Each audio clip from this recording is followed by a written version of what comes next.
चलिए नमस्कार दोस्तों, स्वागत है आप सभी का। और आप सभी के लिए आज मैं सी-टेट का ओल्ड पेपर लेकर आया हूँ। हम करेंगे 2012 से 2000, आज हम करेंगे 29 जनवरी 2012 का पेपर। ठीक है, हम करेंगे 2012 से 2024 तक जितने भी एग्ज़ाम में ओल्ड पेपर पूछे हुए हैं उन सब का सॉल्यूशन। ठीक है, तो जो नया है चैनल को सब्सक्राइब कर देना, और अगर डेली की क्लास नहीं मिलती है तो वो इस नंबर पर व्हाट्सअप भी कर सकते हैं कि सर हमें आपकी डेली की क्लास नहीं मिल रही है। ठीक है, चलिए पहला क्वेश्चन आपके सामने ये लिखा हुआ है और आपके लिए 199 में 5000 सारे सब्जेक्ट के क्वेश्चन है। 1000 बाल विकास, 1000 हिंदी, 1000 मैथ्स, 1000 ईवीएस और 1000 ये पांचों सब्जेक्ट है संस्कृत। ठीक है, 5000 क्वेश्चन और 2012 से लेकर 2018 तक ओल्ड पेपर की पीडीएफ भी अवेलेबल है। तो आप चाहें तो हमसे वो 199 में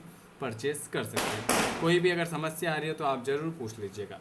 चलिए, वीडियो अगर आपको पसंद आए तो लाइक ज़रूर करें और कमेंट करके ज़रूर बताएं। पहला क्वेश्चन आपके सामने, जब बच्चा फेल होता है तो इसका क्या तात्पर्य है? जब बच्चा फेल होता है तो इसका क्या तात्पर्य?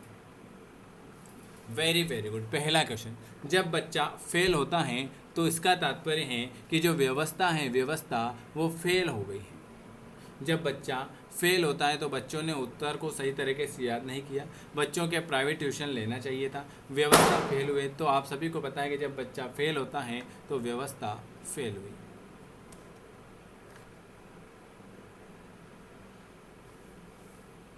शिक्षण से अधिगम पर बल देने वाला परिवर्तन हो सकता है।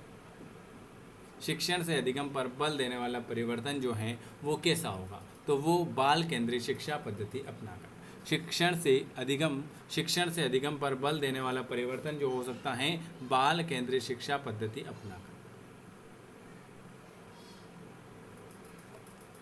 बीजों का अंकुरण संकल्पना के शिक्षण की सबसे प्रभावी पद्धति।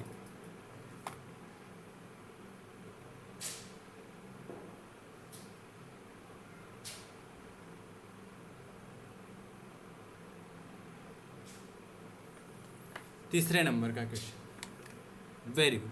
विद्यार्थियों द्वारा पौधों के बीज बोना और उनके अंकुरण के चरणों का अवलोकन करना। ऑप्शन आपका ए वाला आ जाए।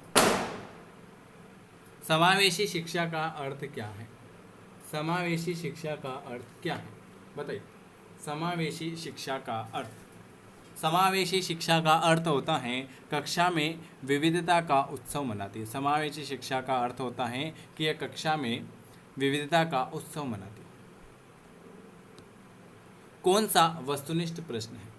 वस्तुनिष्ठ प्रश्न कौन सा है? सत्य और असत्य, वस्तुनिष्ठ जो होता है सत्य और असत्य, ये आपका वस्तुनिष्ठ प्रश्न हो जाएगा। कौन सा? सत्य असत्य। अगला, कौन सी प्रगतिशील शिक्षा की विशेषता है? प्रगतिशील शिक्षा की विशेषता जो है, प्रस्तावित पाठ्य पुस्तकों पर आधारित अनुदेशन, परीक्षाओं में अच्छे अंक प्राप्त करने पर बार बार ली जाने वाली परीक्षा नहीं, समय सारणी और बैठने की व्यवस्था में लचीलापन।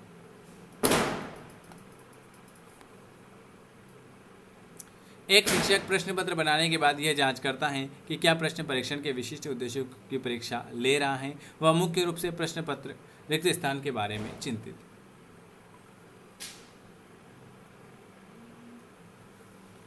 7 नंबर का क्वेश्चन, वेरी गुड। संपूर्ण विषय वस्तु को शामिल करने में एक शिक्षक प्रश्न पत्र बनाने के बाद यह जांच करता है कि क्या प्रश्न परीक्षण के विशिष्ट उद्देश्यों की परीक्षा ले रहा है। वह मुख्य रूप से प्रश्न पत्र के बारे में चिंतित हैं, तो वह है संपूर्ण विषय वस्तु को शामिल करने। ऑप्शन ए वाला। विवेचनात्मक शिक्षा शास्त्र का यह दृढ़ विश्वास होना चाहिए। विवेचनात्मक शिक्षा शास्त्र का यह दृढ़ विश्वास है कि शिक्षार्थियों के अनुभव और प्रत्यक्षण महत्वपूर्ण होते हैं। विद्यालय आधारित आकलन मुख्य रूप से किस सिद्धांत पर आधारित है? विद्यालय आधारित आकलन किस पर आधारित है? बाह्य परीक्षक की अपेक्षा शिक्षक अपने शिक्षार्थियों की क्षमताओं को बेहतर जानते हैं। एवं शिक्षार्थी व्यक्तिगत भिन्नता प्रदर्शित करते हैं, अतः शिक्षक को क्या करना चाहिए? शिक्षार्थी व्यक्तिगत भिन्नता प्रदर्शित करते हैं। अतः शिक्षक को सीखने के विविध अनुभव को उपलब्ध कराना चाहिए। शिक्षार्थी व्यक्तिगत भिन्नता प्रदर्शित करते हैं, अतः शिक्षक को सीखने के विविध अनुभव को उपलब्ध कराना चाहिए। कौन सा विकास का सिद्धांत है? विकास का सिद्धांत कौन सा है? Very good. विकास हमेशा रेखीय होता है? नहीं। यह निरंतर चलने वाली प्रक्रिया नहीं है? नहीं। विकास की सभी प्रक्रिया अंतर्संबंध नहीं। विकास का सिद्धांत जो है, सभी की विकास दर समान नहीं होती हैं, यह विकास का सिद्धांत है। मानव विकास को क्षेत्रों में विभाजित किया जा सकता है। मानव विकास को कितने क्षेत्रों में विभाजित किया जा सकता है? 12 नंबर का क्वेश्चन। तो मानव विकास को मनोवैज्ञानिक, संज्ञानात्मक, संवेगात्मक और शारीरिक। मानव विकास को क्षेत्रों में विभाजित किया जाता है, मनोवैज्ञानिक, संज्ञानात्मक, संवेगात्मक और शारीरिक। एक शिक्षिका पाठ्य वस्तु और फल सब्जियों के कुछ चित्रों का प्रयोग करती हैं और अपने विद्यार्थियों से चर्चा करती हैं। विद्यार्थी इस जानकारी को अपने पूर्व ज्ञान से जोड़ते हैं और पोषण की संकल्पनाओं को सीखते हैं। यह उपागम किस पर आधारित है? एक शिक्षिका पाठ्य वस्तु और फल सब्जियों के कुछ चित्रों का प्रयोग करती है और अपने विद्यार्थियों से चर्चा करती हैं। यह जो हो जाएगा 13 नंबर का, यह ज्ञान के निर्माण पर आधारित है। किस पर? ज्ञान के निर्माण पर आधारित है। डी वाला। जब बच्चे की दादी उसकी माँ की गोद ले लेती हैं तो बच्चा रोने लग जाता है। क्या कर लेता है? जब बच्चों की दादी उसकी माँ की गोद ले लेती है तो बच्चा रोने लगता है। बच्चा किसके कारण रोता है? संवेगात्मक दुश्चिंतता के कारण। किसके कारण? संवेगात्मक दुश्चिंतता के कारण होता है। शिक्षक के संदर्भ में समाजीकरण से क्या तात्पर्य है? शिक्षक के संदर्भ में समाजीकरण से क्या तात्पर्य? शिक्षक के संदर्भ में समाजीकरण से तात्पर्य है कि सामाजिक मापदंडों का सदैव अनुपालन करना। राज्य स्तर की एक एकल गायन प्रतियोगिता के लिए विद्यार्थियों को तैयार करते समय एक विद्यालय लड़कियों को वरीयता देता है। यह दर्शाता है वैश्विक प्रवृत्तियां, प्रयोजनात्मक उपागम, प्रगतिशील चिंतन या लैंगिक पूर्वाग्रह। लैंगिक पूर्वाग्रह, ये रूढ़िवादिता वाला एक क्वेश्चन जरूर आएगा। वाइगोत्स्की बच्चों को सीखने में निम्नलिखित में से किस कारक की महत्वपूर्ण भूमिका पर बल देता है? वाइगोत्स्की आनुवंशिक, नैतिक, शारीरिक या सामाजिक? तो वाइगोत्स्की जो हो जाएगा वो सामाजिक। वाइगोत्स्की सामाजिक बच्चों के सीखने में निम्नलिखित कारक की महत्वपूर्ण भूमिका पर, सामाजिक कारक की महत्वपूर्ण भूमिका पर बल देता है। एक शिक्षिका अपने शिक्षार्थियों की विभिन्न अधिगम शैलियों को संतुष्ट करने के लिए वैविध्यपूर्ण कार्यों का उपयोग करती हैं। वह रिक्त स्थान से प्रभावित है। वह किससे प्रभावित है? वह गार्डनर के बहुबुद्धि सिद्धांत से प्रभावित है। एक शिक्षिका अपने आप से कभी भी प्रश्नों के उत्तर नहीं देती। वह अपने विद्यार्थियों को उत्तर देने के लिए समूह चर्चाएं और सहयोगात्मक अधिगम अपनाने के लिए प्रोत्साहित करती हैं। यह उपागम किस सिद्धांत पर आधारित है?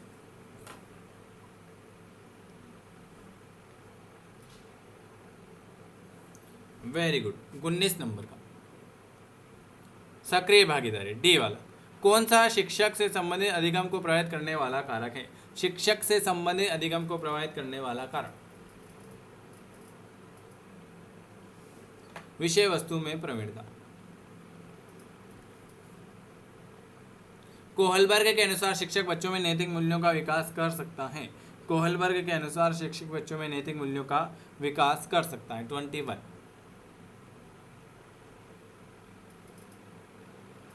नैतिक मुद्दों पर आधारित चर्चाओं में उन्हें शामिल करके।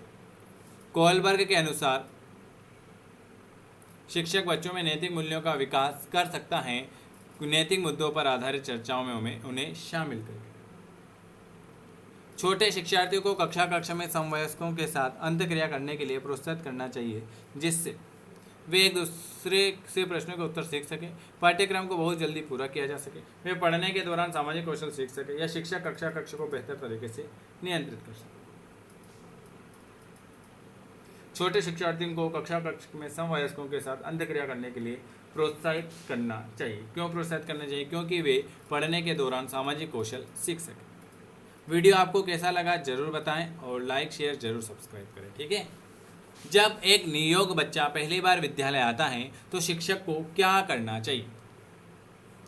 जब एक नियोग्य बच्चा पहली बार विद्यालय आता है तो क्या करना चाहिए? बिल्कुल बच्चों की नियोक्ता के अनुसार विषय विद्यालय में भेजने का प्रस्ताव देना नहीं, उसे अन्य विद्यार्थियों से अलग रखना चाहिए नहीं। सहकारी योजना विकसित करने के लिए बच्चों को माता पिता के साथ चर्चा करनी चाहिए।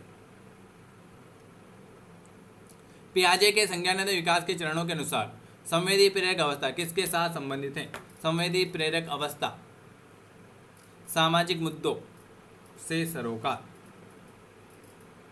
मानव व्यक्तित्व परिणाम है। मानव व्यक्तित्व किसका परिणाम है?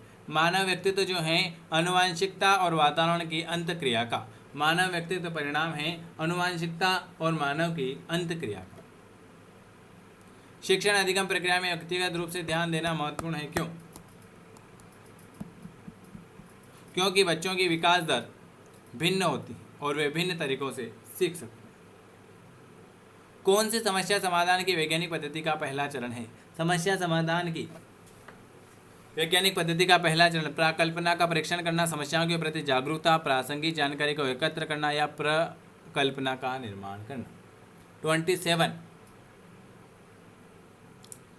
समस्याओं के प्रति जागरूकता। निम्नलिखित में से कौन सा